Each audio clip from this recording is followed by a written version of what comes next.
Coco Pimentel!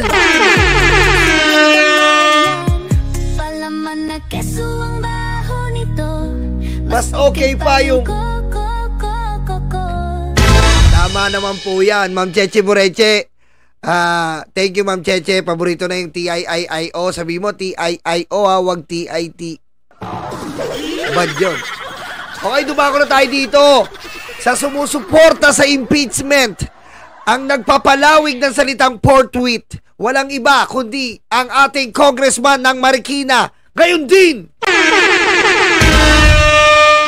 Coco Pimentel backs shoemakers, vows to uphold Munding Marikina legacy. Ayan na po, hindi po puro salita lang.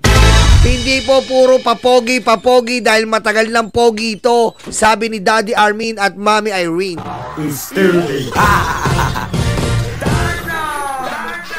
Eto na po, kumikilos na po si Coco dito sa Marikina upang buhayin lamang po ang kultura ng Marikina. Kasi po ang kultura ay importante po sa ating kaibuturan ng mga Pilipino. Pag sinabi pong kultura, yan po ang pamantayan, yan po ang history na dapat nating sundan. Katulad nga po, ang Marikina ay kilala bilang isang shoemaker industry. They are popularly known as the shoemaker industry all over the Philippines. Because in the past years that we've been through, in our history, when you say Marikina, you are thinking about a very, very quality brand of shoes. Actually, I share you some brief history. Aurea Viloria, thank you. The model, the First Lady Imelda Marcos have different kinds of shoes coming from the Marikina because she believe that Marikina shoe is very strong and reliable. That's the Marikina brand, okay? So, Coco Pimentel is now establishing again the word Marikina and shoe.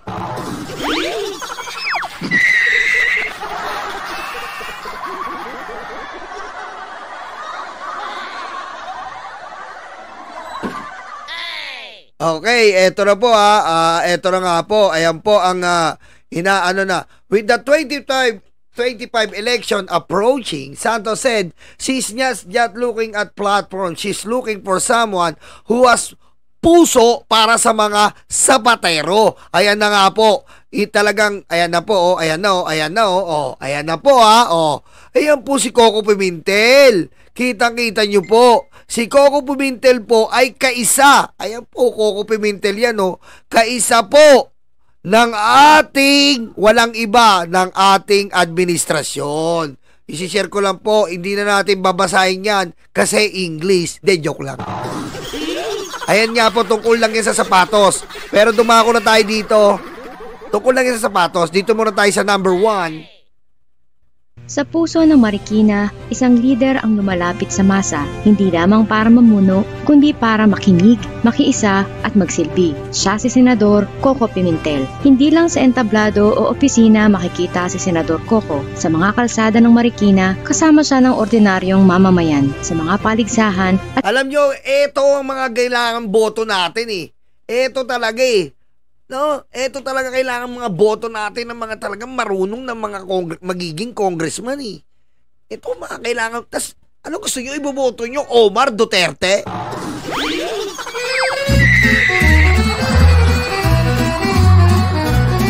Mga tiga Davao, ano gusto nyo?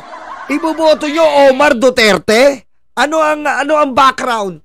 Pool party? Foam party? Ayun na yung boto nyo, Omar Duterte. Ang experience, catering.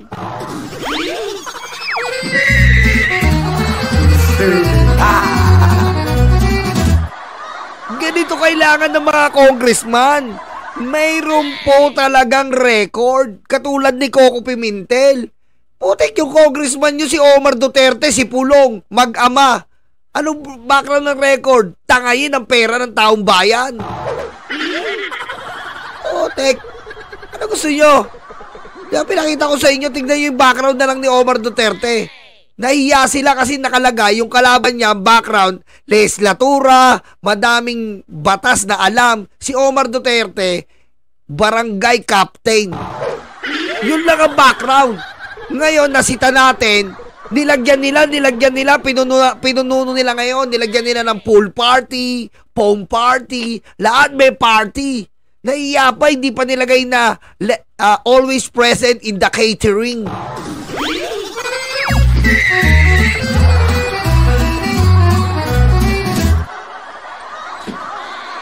Putik ko. O, diretso. Sa araw-araw na buhay ng mga Marikenyo. Uy.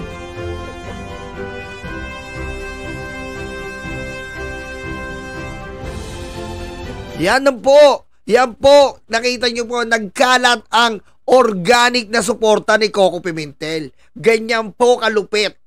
Pag may nakikita po kasi ng tao ngayon kung sino ang may magagawa, ang kalaban po ni Coco Pimentel, nako po! Nako po! Ang kalaban ni Coco Pimentel, abot-abot po ang kaso sa ombudsman. Abot-abot ang kaso sa COA. Hindi naman tayo naninira, pero facts lang po yon. I-google nyo na lang po. I-google nyo. Kalaban ni Coco Pimentel. Makikita nyo, puro kaso. Dito na tayo. May narinig ba kayong kaso ni Coco Pimentel? Isa lang po ang kaso niyan. Hindi tayo plastic dito. Yung COVID po, syempre nag-aalala siya bilang asawa niya. Yun lang po. Yung COVID, nakita nyo, nandun siya. Yung sa quarantine. Dahil sinamahan niya yung asawa niya. Yan na, hindi tayo plastic dito. Yan ang makikita mo na yun lang ang naging ni Coco Pimentel. Pero when it comes in the intelligence capacity of Coco Pimentel, you will be shocked by the level of the intellectual property and the residential property and the tax declaration. Parang ang layo.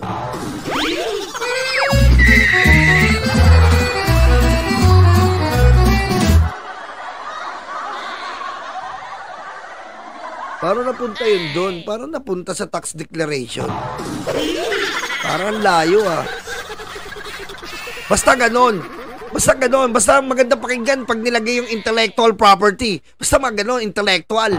Basta ganon. Galing, Boss Nyolo.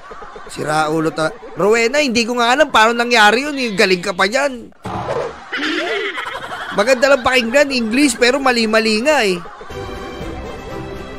Para kay Coco, ang tunay na serbisyo ay bukas na komunikasyon. Sa pamamagitan ng town hall meetings at aktibong presensya sa social media, tinitiyak niyang maririnig ang boses ng bawat Marikenyo. Sabi ni Coco, harapin natin ang Marikenyos para alam nila ang direksyon ng bawat isa sa atin. Tama yan, no? Alam nyo, kailangan po magkaroon po tayo ng karapat-dapat na local government. Kailangan po natin ngayon sa last 3 years ng ating presidente, magkaroon tayo ng may impact na local government. Kasi po, kung ang presidente lang ang kumikilos at ang local government mo po ay papatay-patay, ang local government mo po ay pabanjing-banjing, wala pong magiging impact. Ang mangyayari, impacto. Bars!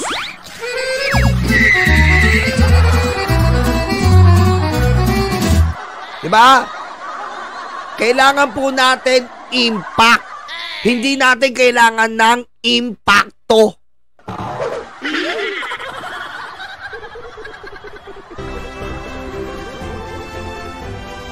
Sa bawat hakbang ni Coco Pimentel sa Marikina, dala niya ang pag-asa, isang lider na hindi lang nangangako, kundi kumikilos para sa ikabubuti ng lahat.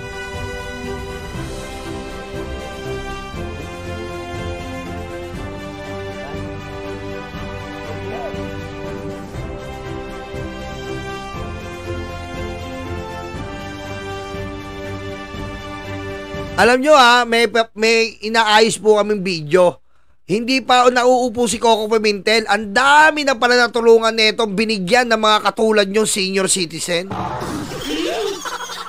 Ha? Papakita ko sa inyo minsan. Ang dami, mahilig pala si Coco, kaya magaang loob ko. Parehas kayo mahilig sa senior citizen eh. Ang dami niya natulungan na senior citizen na kagaya nyo dyan sa comment section. Yung mga may uban. Talagang kulubot. Ang dami po natulungan ni Coco Pimentel. Talaga po nangungulubot. Talaga makikita nyo na po yung history ng yung yapak ng buhay. Makikita mo sa mukha. Diba? Marami po siya natulungan. Papakita ko sa inyo, kinokolekta ko pa. Coco Pimentel, hindi lang senador, kundi tunay na lingkod bayan. Sa kanyang pamumuno, ang tiwala ng komunidad ay muling nabubuhay. Ayan po use your kokote, Coco Pimentel. Isa pa, ito pa. Ang Marikina.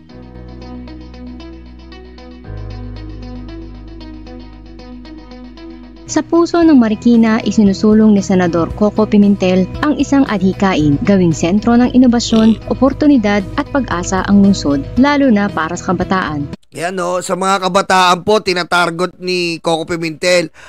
Siyempre, kailangan din po ang kabataan dahil yan po ang ating pag-asa ng bayan at nagkakaroon po ng isa rin po na obserbasyon si Coco ang pagkakaroon po ng inobasyon. Ayan po, innovation. Bilang dating Senate Minority Leader at ngayon kandidato sa Kongreso para sa unang distrito ng Marikina, dala ni Pimentel ang pangakong BTS, baha, trabaho at sapatos bilang tugon sa mga pangunahing isyu ng lungsod.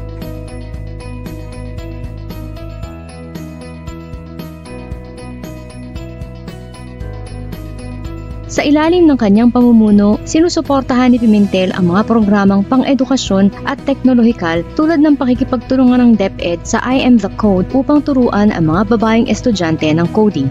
Hindi rin nalilimutan ni Pimentel ang mga tradisyonal na industriya. Ayan tuturuan niya yung mga babae po, mga kababaihan ng paggawa ng sapatos. Kasi sa totoo lang po kapag ang babae gumagawa, masinop hindi katulad ng lalaki.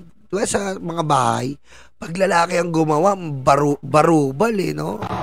Pag babae, masinop yung babae. Kaya ang babae magaling sa pagtatay, kadalasan babae, di ba?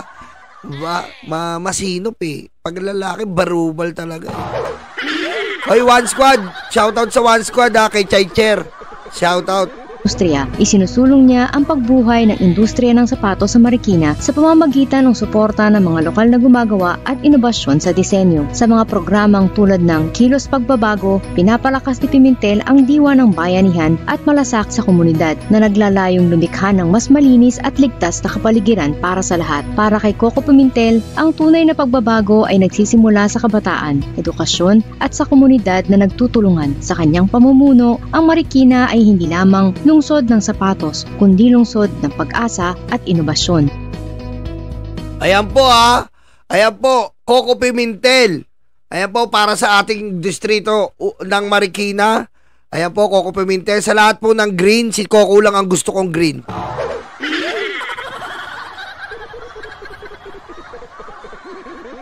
Use your kokote. Sa mga tiga Marikina dyan, huwag niyong kakalimutan mga kanguso, Coco Pimentel, para sa pagbabago. BTS, baha, trabaho, sapatos. Kung ayaw mo mabaha, iboto mo si Coco. Kung gusto mo magkatrabaho, iboto mo si Coco. Kung wala ka sapatos, pumunta ka kay Bongo.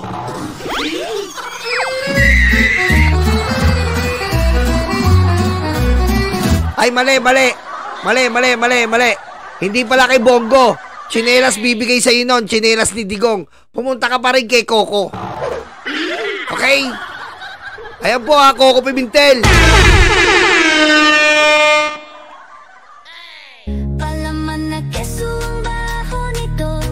Mas okay pa yung Coco. Palaman na keso ang